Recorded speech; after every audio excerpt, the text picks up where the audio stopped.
अब एक क्वेश्चन है आपके सामने, in the group of elephant, यानी एलिफेंट्स के, हाथियों के ग्रुप में there are only female and baby elephants. इस पे हमने वर्बली ही चर्चा की थी अभी ईवीएस इन वन शॉट में, कि जैसे ही 14-15 साल की उम्र पार करते हैं बच्चे, तो वो जो एलिफेंट्स का हर्ड होता है, ग्रुप होता है, उसको छोड़ के चले जाते हैं, और जो मेल एलिफेंट्स होते हैं बेसिकली, और 14-15 साल तक बेबी एलिफेंट्स रहते हैं। तो फीमेल, जो ओल्डेस्ट फीमेल है, वो हर्ड की क्या होती है, लीडर होती है एलिफेंट्स में, और ये 100 किलोग्राम तक पत्तियां वो सब खा जाते हैं, 2 से 4 घंटे मुश्किल से सोते हैं। इसके अलावा कीचड़ इनके शरीर को ठंडा रखती है। यही सब बातें थी। फीमेल एलिफेंट्स होती हैं और बेबी एलिफेंट्स होते हैं एक हर्ड में।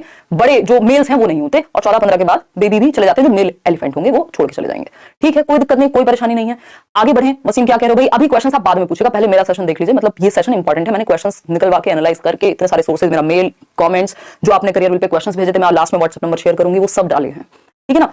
9 जनवरी को है जिनका एग्जाम हो गया है, उस शिफ्ट के पेपर से फिर हमें पेपर में पूछेगा, बिल्कुल पूछ सकता है। तो सिलेबस वही क्वेश्चंस घूमने हैं ना, एक सेट, एक पूल ऑफ क्वेश्चंस बनता है। मान लीजिए 2000 क्वेश्चंस बने हैं, तो वो रैंडम है ना, टॉपिक्स तो रहेंगे ही, तो ऐसा नहीं रिपीट नहीं होगा, रिपीट होते हैं क्वेश्चंस। आप पुराने सेट्स में भी देख सकते हैं, रिपीट होते हैं।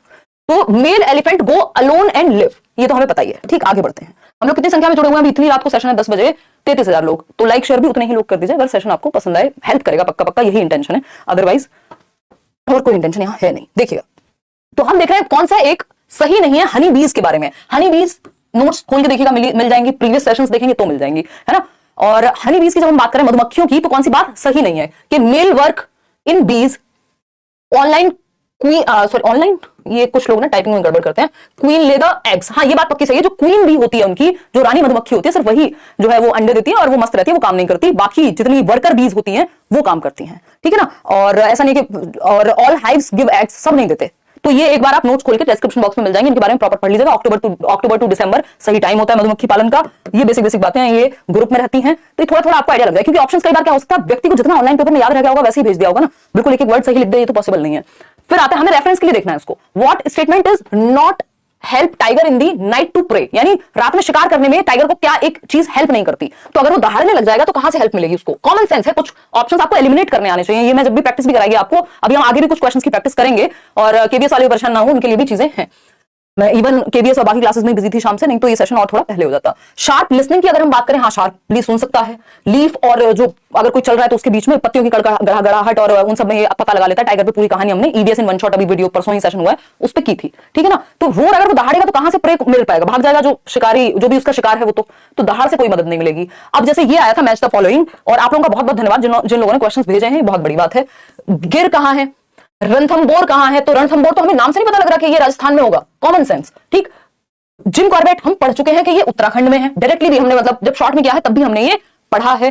ठीक। अगर हम बात कर रहे हैं गिर की, काजीरंगा, कोई दिक्कत नहीं होनी चाहिए, तो इनको एक बार जरूर रिवाइज कर जाएंगे इन टॉपिक्स को। इसके अलावा अब देखो, इसमें इतना मुश्किल आया, किसी में डायरेक्ट पूछ लेगा जिम कॉर्बेट कहां है, बस इतना ही अंतर होता है, और कितना टॉपिक्स थोड़ी इधर उधर चले जाएंगे।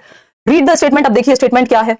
स्टेटमेंट है the flower which only Bloom at night. अब इसमें एग्जैक्ट हमें नहीं पता कि क्या पूछा है इन्होंने, बट आप क्या करेंगे, एक बार ये पढ़ लेंगे कि वो कौन से फ्लावर्स हैं जो रात को ब्लूम करते हैं। थोड़ा गूगल का इस्तेमाल कर लेंगे, कोई किताब पढ़ी हुई है उसको देख लेंगे। The flower use for medicine, medicinal purposes के लिए कौन से, क्लोथ्स डाई करने के लिए, तो ये तो हमने पढ़ा था। वो कौन सा है आपका, जो गेंदा है और मैरीगोल्ड बोलते हैं ना, और एक और आपका वो था flower, the flower blooms full year, वो कौन से हैं? तो इन चारों क्वेश्चंस के आंसर थोड़ा तो हम भी होमवर्क कर सकते हैं ना। तो ये आप, इसको मैं ये पीडीएफ भी शेयर कर दूंगी टेलीग्राम पे, इनको पढ़ के जरूर जाइएगा, क्योंकि यही घुमा फिरा के आते हैं। Which statement is not true about bird? Bird के बारे में हमने कहानी पढ़ी हुई है, बर्ड के बारे में कौन सी एक बात सही नहीं है? तो हमें पता है कि birds have their eyes on their head, हाँ होती हैं। Birds can not see two objects at a time, ये तो गलत हो गई बात। क्यों? क्योंकि दो ऑब्जेक्ट को एक साथ वो देख सकती हैं। इवन जब वो सिंगल ऑब्जेक्ट पे देखते हैं बर्ड्स, तो उनका विजन बढ़ जाता है। ये बहुत सारी बातें बर्ड के बारे में जो आपको पता होनी चाहिए। ठीक। ये एनसीईआरटी की नोट्स में, अगेन मैं कह रही हूं डिस्क्रिप्शन बॉक्स में फ्री नोट्स है। नोट्स मतलब जब मैं बार बार बोल रही हूं तो ये नहीं कि आपको कुछ में बेचने की कोशिश कर रही हूं, यहाँ पे डिस्क्रिप्शन बॉक्स में वो सिर्फ आपकी भलाई के लिए, आप पढ़ के जाइए, टू द पॉइंट बात है, क्योंकि एग्जाम टाइम पे उतना पढ़ सकते हैं आसानी से, इवन पेपर से 2 दिन पहले भी पढ़ सकते हैं, बहुत ही शॉर्ट नोट्स हैं। What period we called between childhood to adulthood, ये हमें पता है, ट्रांजिशन पीरियड कहते हैं इसको। क्या कहते हैं? ट्रांजिशन पीरियड कहते हैं, परिवर्तन का काल कहते हैं। इसके अलावा अगर हम कहें, ऐसा कोई पेपर नहीं जहां एडोलेसेंस पे क्वेश्चन कभी ना आया हो। ब्रिज पीरियड कहते हैं, और क्या कहेंगे इसको? एडोलेसेंस कहेंगे। 12 से 18 और WHO की माने तो 10 से 19 वर्ष। और ये क्या है? ये तनाव और तूफान की अवस्था है, स्टैनली हॉल के अकॉर्डिंग स्ट्रेस एंड स्टॉर्म की अवस्था है। बहुत सारे परिवर्तन हो रहे होते हैं, बहुत ही ज्यादा, ये अपने आप में वोकेशनल एंजाइटी यहां होती है, इमोशनल इंस्टेबिलिटी यहां होती है, हीरो वर्शिप यहां होती है ना, बहुत सारी समस्याएं होती हैं, बहुत सारी चीजें होती हैं। तो ये अपने आप में बहुत ही उबड़ खाबड़ काल है अगर मैं देखूं तो। ठीक है ना। तो ये बेसिक बात है कि एडोलेसेंस यानी किशोरावस्था, टीनेज जिसको कह देते हैं नॉर्मल भाषा में। और एनसीएफ 2022 से क्वेश्चन पूछा, ये कहा कि टीम के द्वारा पढ़ाया नहीं गया, तो ये एक ही लर्नर है, ये मैंने एज इट इज रख लिया है। अगर किसी ने जो भी शेयर किया, ऐसा नहीं है कि मुझे अपने बारे में अच्छी अच्छी बातें रखनी है यहाँ पे, तो ये मुझे नहीं लगता, क्योंकि किसी और ने ये बात नहीं कही है। ऐसा कंफ्यूजन हो सकता है कि एनईपी 2020 और एनसीएफ 2005 की बात हुई हो। अगर नेक्स्ट शिफ्ट में यानी कल की शिफ्ट में इस बात का आप लोग ध्यान रखिएगा, जो लोग पेपर देने जा रहे हैं, अगर एक आध क्वेश्चन है भी तो बहुत ज्यादा इस टाइम पे परेशान नहीं होना इस चीज को लेकर के, है ना। हाँ ऑफ है अभी भी फरीन, वो 1999 का है आई थिंक बैच, अगर आपने पहले से लिया हुआ है तो और सस्ता मिल जाएगा, ठीक ना। तो ये आपको देख लेना है। अभी एनसीएफ 2022 मुझे नहीं लगता कि आपको पढ़ के जाना चाहिए एक आध क्वेश्चन के लिए, अगर आया भी है तो, ठीक है ना। तो उस केस में आप कल बता दीजिएगा, बाकी क्योंकि किसी ने नहीं जिक्र किया इस बात का, ये कोई एक लर्नर है जिन्होंने किया है। Which of the following group of fruits, अब कौन सा एक, ये पहले भी क्वेश्चन पूछे जा चुके हैं इस तरह के, कि फ्रूट्स का ग्रुप या वेजिटेबल्स का ग्रुप, तो ये मुझे लगता है कि इनमें से तो कोई एक ग्रुप नहीं बन रहा जो सिर्फ फ्रूट्स का हो, क्योंकि देखो हमें पता है टोमेटो फ्रूट होता है, बनाना फ्रूट है, बट जिंजर फ्रूट नहीं है। जिंजर क्या है अपने आप में, वो तो रूट वेजिटेबल है। तो अगर यही सेम ऑर्डर रहा होगा तो हमें मजबूरी में किसी ना किसी को तो पिक करना ही है, तो सी हमें ज्यादा अप्रोप्रिएट लगेगा। अदरवाइज इसमें कुछ ना कुछ ये भूल गए होंगे एक आध ऑप्शन को लगाना।